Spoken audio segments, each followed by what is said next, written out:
లోపటికొచ్చి అటు ఇటు చూసిండు. ఈ సంచిలో పుణుకులాడి అవతలున్న సంచి తీసుకొని అవతల పడ్డాడు. సన్యాసి గెటపేసిన అస్సలైన దొంగ మరి.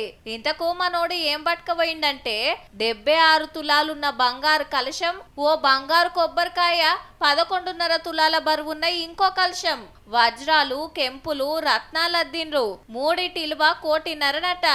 కొట్టేసింది ఏడనో కాదు, ఢిల్లీలో ఎర్రకోటలనే ఓ పార్కుల జైన మతస్థుల పండుగ జరిగింది 10 రోజులు.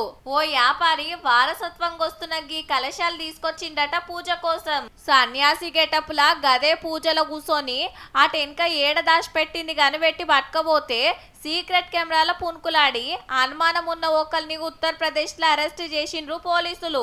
అసలు దొంగ గాయనేనా కాదా, ఇంకెవరన్నా ఉన్నారా అని ఇంకా ఎంక్వైరీ నడుస్తుంది. కానీ ఎర్రకోట అంటే ఫుల్ సెక్యూరిటీ ఉంటది. అసొంటి జాగల గింత అల్కగా కొట్టేసుడే చిత్రం ఉంది. సన్యాసి గెటప్పులు ఉండే వరకు పోలీసులకు సుత అనుమానం రాలేదా ఎట్లా?